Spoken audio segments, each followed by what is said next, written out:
Bonjour et bienvenue à tous. Ce récit défie tout ce que nous vous avons raconté jusque-là. Cette fois-ci, pas de tueur en série qui traque sa proie dans l'ombre, pas de triangle amoureux qui vire au drame. Et pourtant, ce dossier aussi étrange que terrifiant a bel et bien conduit à un meurtre. Un vrai, avec une victime, un couteau et un coupable. Jusque-là, rien d'inhabituel, direz-vous. Mais attendez d'entendre le reste. Nous sommes en 1981, dans une petite ville paisible du Connecticut, aux États-Unis. Arne Cheyenne Johnson, un jeune homme sans histoire, poignarde son propriétaire à plusieurs reprises sous les yeux de plusieurs témoins. Mais, lors de son procès, il va plaider l'impensable. Il dit n'être pas responsable. Selon lui, c'est le diable qui a pris le contrôle, littéralement. Et le plus sidérant encore, c'est qu'une troisième personne va entrer en jeu dans l'affaire. Une personne que tout le monde croirait innocente. Tout aurait commencé des mois plus tôt avec un enfant de 11 ans, David Glatzel. Un garçon sans antécédent qui commence soudainement à voir des choses, des ombres, un vieil homme aux yeux noirs. Des griffures apparaissent sur son corps sans explication. Son comportement devient inquiétant. Et très vite, sa famille appelle à l'aide deux démonologues bien connus, Ed et Lorraine Warren. Aujourd'hui, dans ce nouvel épisode, nous vous racontons une affaire hors norme. L'affaire qui a fait entrer pour la première et unique fois dans l'histoire judiciaire américaine, la possession démoniaque comme ligne de défense devant un tribunal. Une affaire où se croisent foi, peur, manipulation et peut-être mensonge.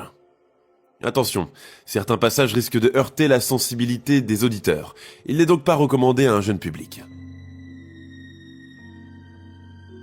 Il y a des histoires qui dérangent. Des histoires qui nous poursuivent longtemps après qu'elles se sont tues. Des histoires que même les tribunaux hésitent à raconter tellement elles sont glaçantes. Et fort heureusement, nous sommes là pour vous les narrer. 16 février 1981, un lundi comme les autres à Brookfield, dans le Connecticut. Ce jour-là, le ciel est gris, lourd, morbide. Vous savez, un de ces jours d'hiver où le vent glacial semble annoncer quelque chose de terrifiant. Dans cette petite ville d'à peine 17 000 citoyens, rien ne laisse présager le drame qui s'apprête à se jouer. Arne Cheyenne Johnson, 19 ans, se lève tôt ce matin-là. Il vit avec sa compagne, Debbie Glatzel, dans un petit logement situé derrière le chenil où elle travaille. Un quotidien simple, modeste. Mais depuis quelques semaines, quelque chose a changé chez lui. Arne n'est plus tout à fait le même. Il est plus distant, plus silencieux. Parfois, il fixe le vide, passe des heures à tourner en rond. D'autres fois, il parle seul. Des murmures que Debbie ne comprend pas. Elle l'a vu une nuit se lever d'un bond comme tiré par une force invisible. Elle se dit que ce doit être la fatigue, un burn-out peut-être. Elle ne veut pas croire à autre chose. De toute façon, qu'est-ce que ça pourrait être d'autre ? Ce jour-là, Arne ne travaille pas. Il décide alors d'accompagner Debbie au travail. À midi, ils sont invités à déjeuner chez leur propriétaire, Alan Bono. Un moment de détente, dit-il. Il insiste. Alan est un homme corpulent, 40 ans au compteur, au tempérament autoritaire, mais tout de même sociable. Un vrai copain. Ils partagent un repas, boivent quelques verres, rigolent jusqu'à pas d'heure. Puis, ils s'installent dans le petit salon attenant au bureau.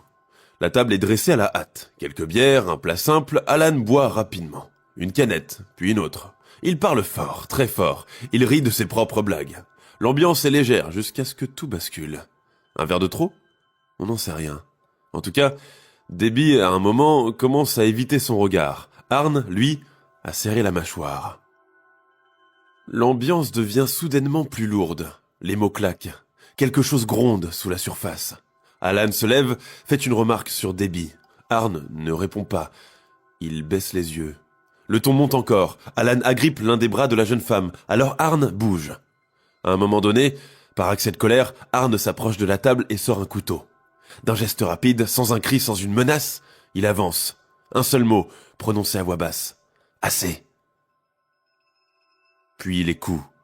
1, 2, 3, 5, tous portés au torse. Net et précis. Alan Bono titube, vacille, puis s'effondre au sol.